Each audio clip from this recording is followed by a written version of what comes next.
Hello,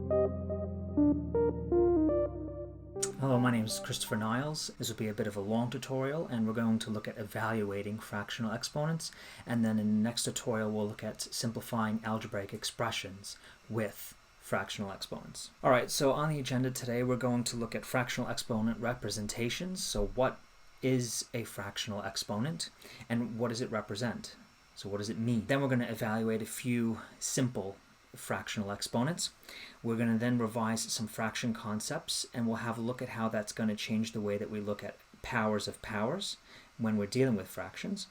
We're going to do some more evaluating after that, and then finally I'm going to come to summary and maybe some shortcuts. I want to quickly just say that there is some assumed prior knowledge. Like for instance, I'm assuming that you can operate with fractions like add, subtract, divide, multiply, those sorts of things. I assume that you have some experience with roots, also with the product rule for exponents, the quotient rule for exponents, and the power rule for exponents, so powers of powers. So hopefully you have all those sorted before walking into this. Alright, so the first part of this is fractional exponent representations. So in the first part of this, what we're going to do is we're going to look at evaluating these sorts of problems. So in the first one, I see that I have the square root of 25 times the square root of 25. Well, the square root of 25 is equal to 5, and so we get 25. So when I multiply the square root of the same number, what I end up getting is the same number. So for instance, when we do square root of 9 times square root of 9, what I'm expecting to see here is 9 to the power of 1. Okay, so we don't normally write that, but I'm going to show you why we write that in a second. Alright, so square root of 9 is 3, and the square root of 9 is 3. And so we get 3 times 3. We could also have negative 3, because remember the square root of 9 could be 3 or negative 3. And that also equals 9 to the power of 1. For this tutorial, I'm not really going to talk about those negative signs.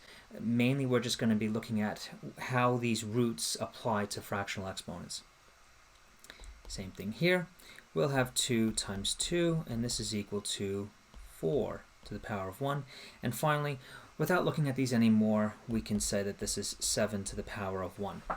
Another thing that you need to know is that these are square roots, and what that means is that usually we have a number up here in the root, and that 2 right there means that this is a square root. So what number times itself twice will give us that number. So here these are all 2's because these are all square roots.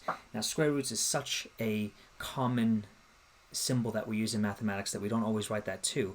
Just like whenever we write a number, like say for instance 5, we don't always write to the power of 1 because it's just redundant information. It's more symbols for no reason, but they're still there. This is a bit trickier. So we have now a cubed root of 8, and what the cube root is it's what number times itself 3 times gets you that number. I'm going to say, well, it's not 1 because 1 times 1 times 1 is 1. Let's go with 2.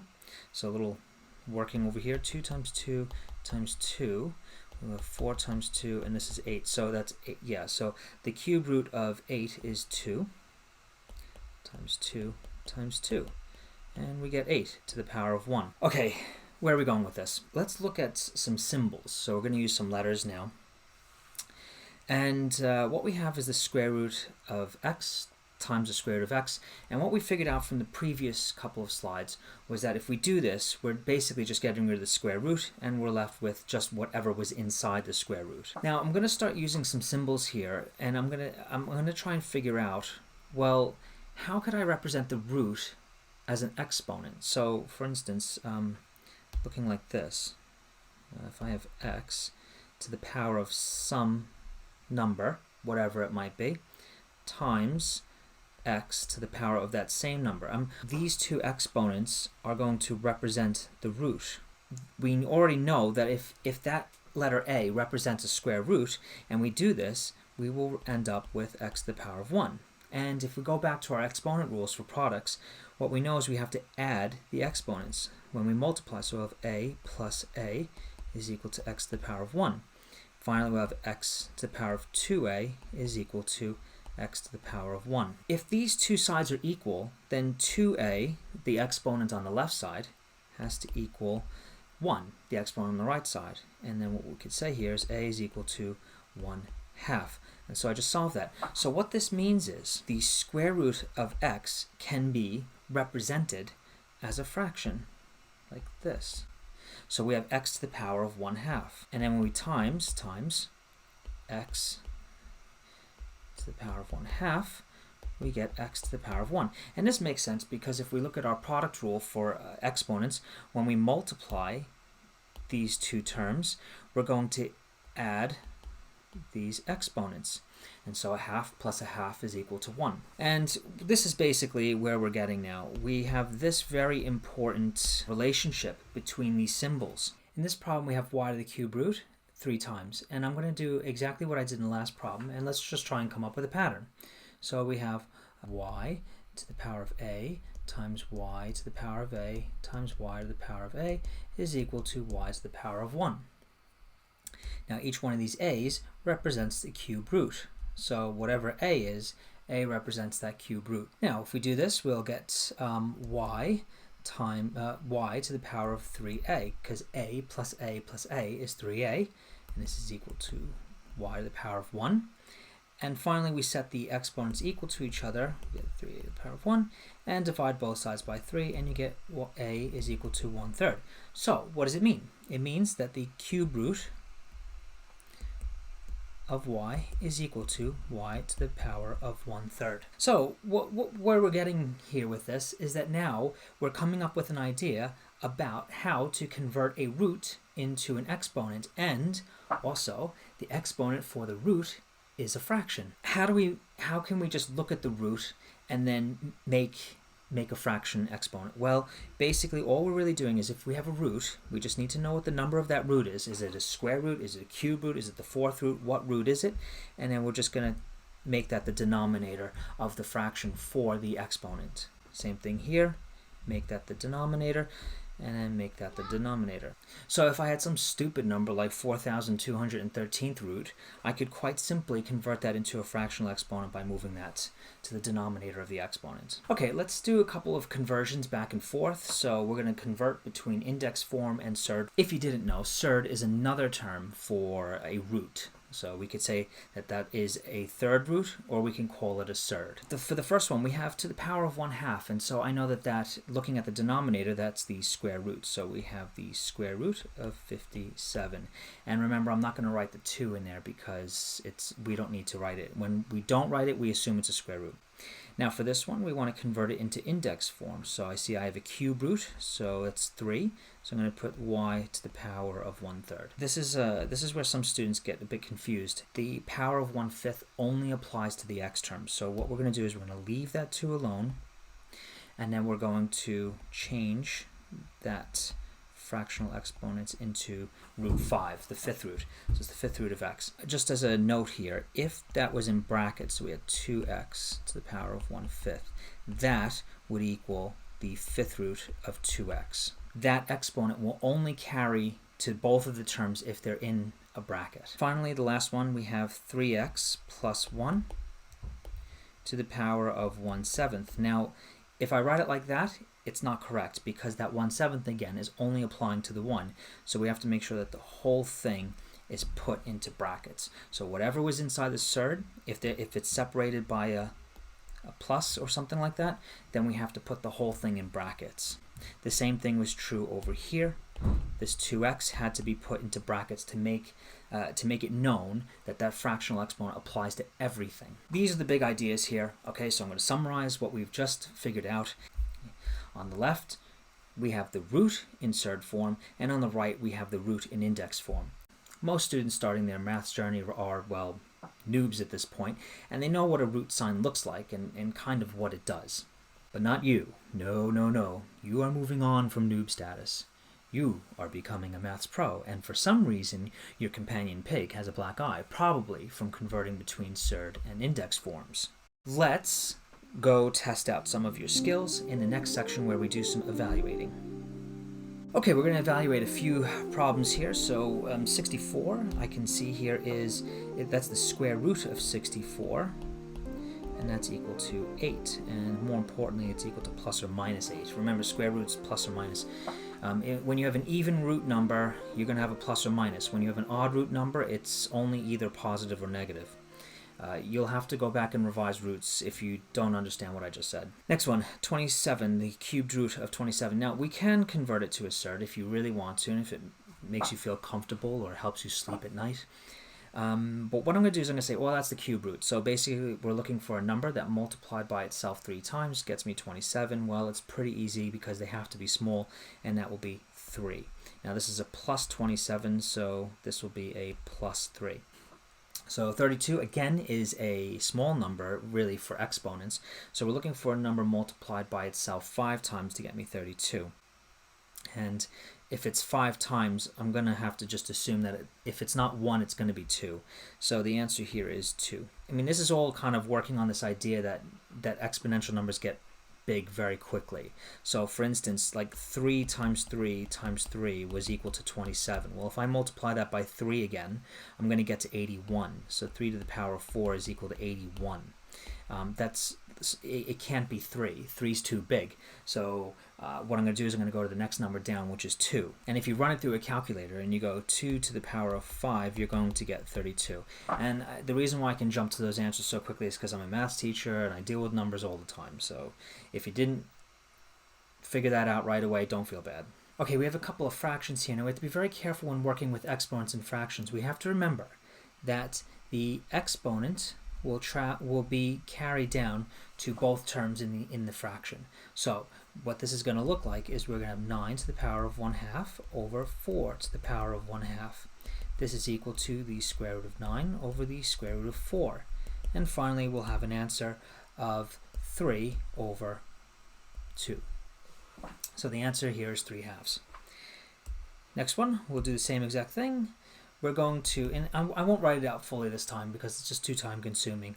The cube root of 8 is 2, and the cube root of 27 is 3. So answer there. That was our answer up there. Next one. Now, if you remember our last tutorial on negative exponents, when we have a negative exponent for a fraction, how we convert that is we flip the fraction over and we take the negative sign away from the exponent. Now, pretty simple. We're going to do the square root of the top and the square root of the bottom. So the square root of 64 is 8, and the square root of 25 is 5. Next section, we're going to revise some fraction concepts. All right, well, 2 times 1/2. Hopefully we've all got this sorted by now. 2/2 is equal to 1. Now, what is 1/4 times 3? Well, this takes a bit more work, and I'm just going to go the long way first, and then we'll figure out what happens. We're going to convert that whole number into a fraction like that, and then we will get 3/4. And it really makes sense, doesn't it? Well, what's 1/4 times 3? Well, I have 3/4, so I can just write that as 3 over 4, 3/4. And if we apply that same principle, what we'll find is that this one's quite easy too. We have 8/5. And finally, this one, we have 7/3. Next, 5/2. Now what we're going to do is we're going to go backwards. So how do you undo that 5/2? Well, we could rewrite this as 5 times 1/2, which means I have 5/2. This one here we can write as, well, I have 1/4, and how many quarters do I have? I have 9/4. So I could write it like that. This one we have 3 1/5. And then finally over here, if you've picked up the pattern, we have 2 times 1/3. This could also be written as 1/3 times 2. And that's because you can multiply in any order. That's called the commutative law. Okay, so we have the square root of 25 times the square root of 25. Now this is an earlier example that we did. And I can write it like this. We did it one way before, but I'm going to show you a different way now. We could write it like this. We could say that we have 25 to the power of 1/2 squared. Okay. What's going to happen is we'll have 5 to the 25 to the power of 2 times 1/2. Well, what's 2 times 1/2? Well, it's just 1. Okay. Or have a look at this. We could do 25 squared to the 1/2. And is that different? Well, I've written it differently. Obviously, there's something different about it. But is the answer different? So when I evaluate it, is the answer different? Let's have a look. And again, I'm not going to use a calculator for this because I already know these numbers quite well. 25 squared is 625 to the power of 1/2. Now, I just squared a number. What do you think is going to happen if I square root it now? It's just going to reverse the operation. So if you type this into your calculator, if you do the square root of 625, you're going to get 25. The prophecy is true. Now just take a moment here and realize what I've just done here. I changed the representation of these exponents. So I swapped them around. And the reason why I can do that is because, well, 1/2 times 2 is the same thing as 2 times 1/2. So if I have a power to a power, it doesn't matter which order I do it in. I can do it in any order I like. This big brain time. You'll find that this little trick here can make some pretty hard problems much easier. All right, for this one, let's have a look. Well, this just becomes x to the power of 1/2 to the power of 2, and quite simply, 2 times 1/2 is 1. Again, more. 3 to the power of 1/3 to the power of 3 is equal to 3 to the power of 1, because 1/3 times 3 is 1.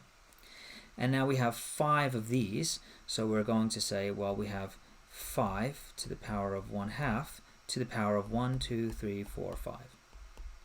Now, when we multiply that through, we're going to get 5 halves. So this becomes 5 to the power of 5 halves. All right? Okay, sweet. We're getting pretty close now to having a full kind of perspective of what's going on. You can do this the long way, and the long way is converting each one of these into this, like this. You convert it into fractions, and then you add the fractions, and then you get your answer. And that's fine. That's okay to do, and you may need to do that sometimes. But if you have repeated multiplication like this, well, you can just use a power of a power. And 2 times 1/3 here is 4 to the power of 2/3. So sometimes these powers to powers makes things much easier. I mean, have a look at a problem like this. You know, this problem here, it kind of looks a bit, it might be difficult. So 8 squared is 64, and then we have to cube root 64. Now, I don't really know that readily right away. I mean, I know that quite rapidly because I'm a maths teacher, but if you didn't, you can put the cube root of 64 into your calculator, and what you're going to get is 4. So the cube root of 64 is 4. That first operation made my number a bit large. And sometimes large numbers can become a bit unmanageable. So why don't I just change the representation? We'll change this to 1/3 to the power of 2. Now, if I have 1/3 to the power of 2, yeah, sure, I can make this 8 to the power of 2/3. I could do that, but what I'm trying to do right now is evaluate. I want to get an answer at the end. And this can be written more simply. So if I have 8 to the power of 1/3, well, the cube root of 8 is 2. Small numbers. And I do 2 squared, which is equal to 4. Now, look, we got to the same answer. We got to the same answer, except that one way we kept our numbers small, and then the other way the numbers were a bit big. This is quite a powerful technique. And why did all that work? Well, because the commutative law, because you can multiply in any direction you want. And we still get to the same answer. If you look at all the different ways of looking at it, like this way, this way, this way, this way, this way, and you treat them differently, like they're not related, it's like you have to look at, 5 different objects and try and treat them all differently.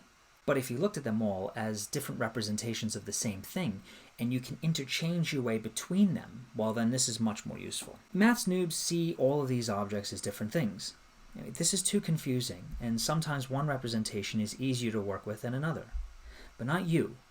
If you can pull all of these ideas together to see that they are the same thing, but different representations, then you are a maths pro. And your ability to switch between these representations, like this and this, when you can equate them and switch between them, you can deal with whatever the world throws at you. And, having a badass pig also helps as well.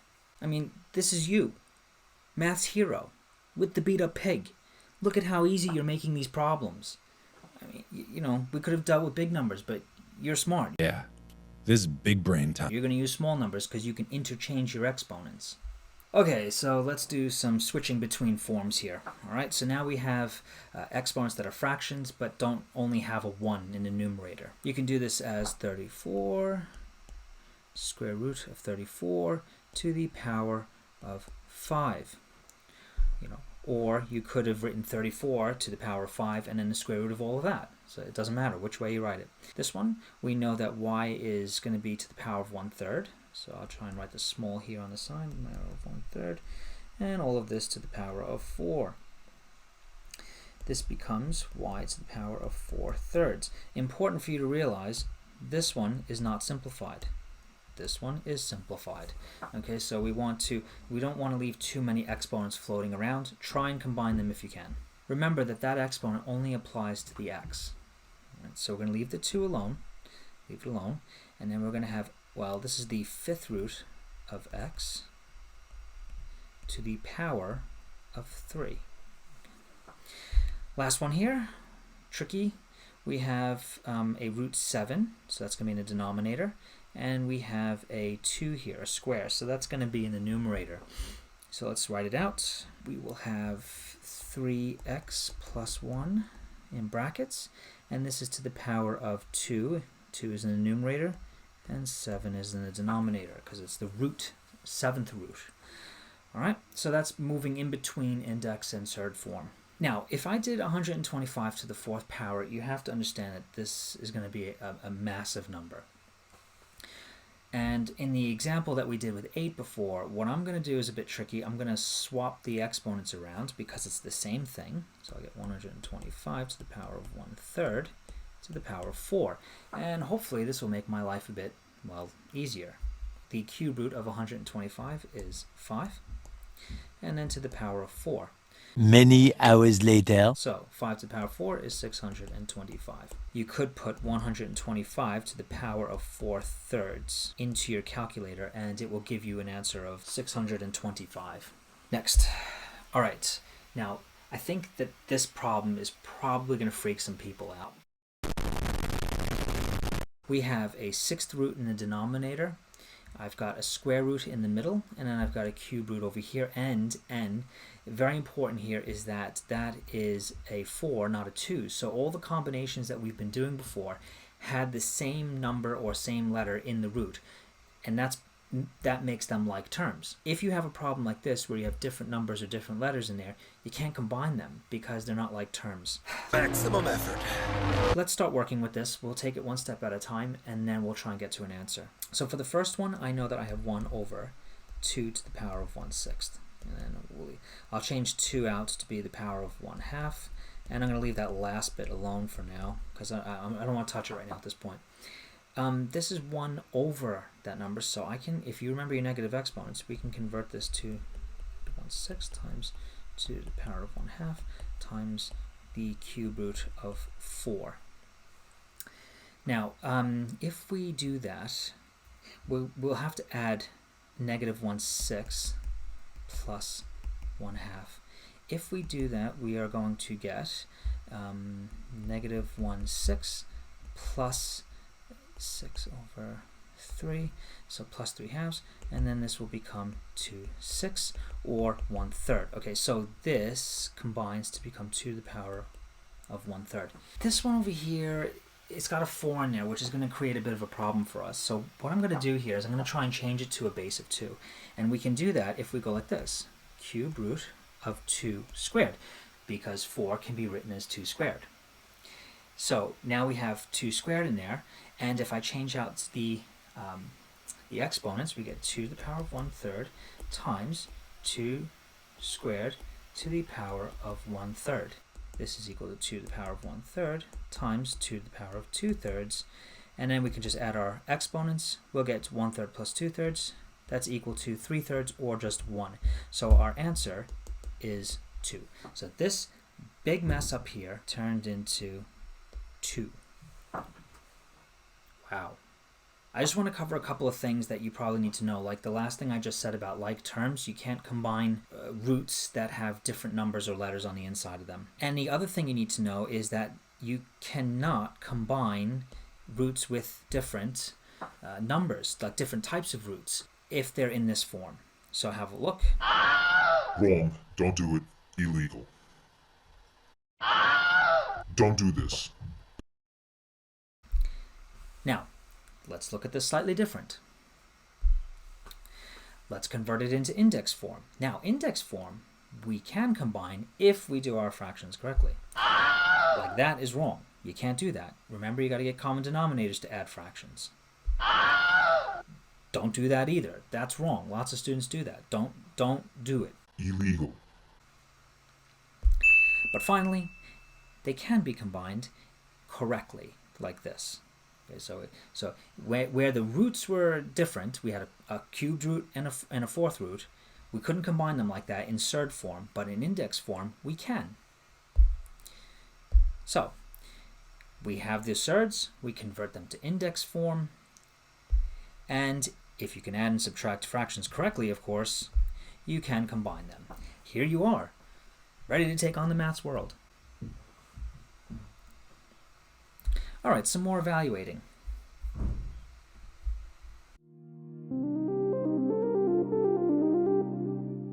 Okay, now we're on to evaluating 2. All right, we've got a couple of problems here where the numerator of the exponents is not 1, and so this is going to take a little bit more work. Now, using the tricks that we learned in the last couple of sections, I'm going to try and get the numbers as small as possible so I can avoid taking out my calculator. So here we go. I'm going to do the cube root of 64 first. Okay, so 4 times 4 times 4 is 64, so the cube root of 64 is 4, and now all that's left to do to that, now I just have to remember that I square this, and I'm going to square this. This is equal to 16. So we have the 64 to the power of 2/3 is equal to 16. Next one, same thing, 32. I'm going to make this number a bit smaller. Same thing for 32. I'm going to try and make the number smaller before I make it bigger. The 5th root of 32. So we have the 5th root of 32 to the power of 2. This is equal to 2 to the power of 2. And this is equal to 4. Now for this one, for these kinds of fractions, what we need to do is we need to convert them to improper fractions so that we can work with them.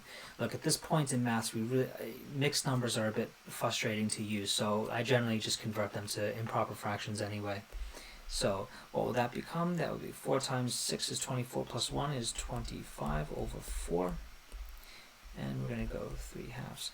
Now, the halves there means that we're going to square root both terms. So I'm just going to do that quickly. Square root 25 is 5. Square root of 4 is 2.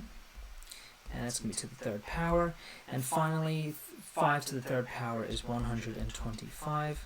And 2 to the 3rd power is 8. And there you go.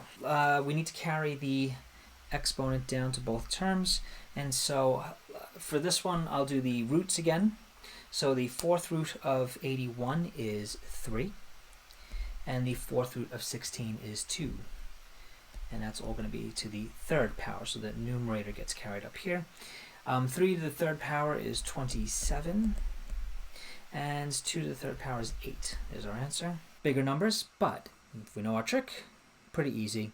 The 3rd root of 125 is 5, and the 3rd root of 216, I know this is 6. You can use a calculator if you need to at this point. And then we will have to the power of 4. So that numerator gets carried over here. Now, 25 times 25, so that's 5 squared times 5 squared, is 625. And I'm going to pull my calculator out for this one because this is too big. It's 1296. Okay, and there's our answer. So I just want to summarize what we've learned, and I'm just going to try and briefly remark on the shortcuts. So first of all, roots can be expressed in index form, and we can use fractions to do that. And in order to do that, we just take the number that's in the root, and we bring that over to the denominator of the fraction. If we look at all of these representations as different ideas, then it becomes overwhelming.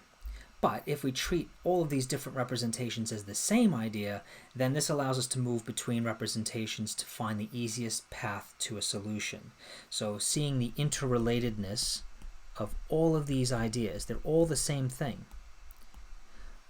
And we can use them interchangeably like that. In essence, In maths, we're always looking for ways to make problem solving easier.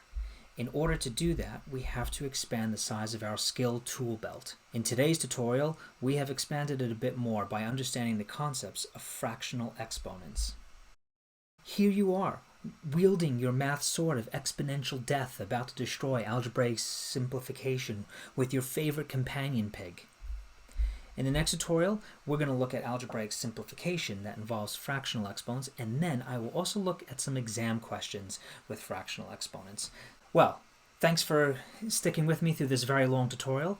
I hope it was useful, and as always, thanks for watching, and I hope it helped.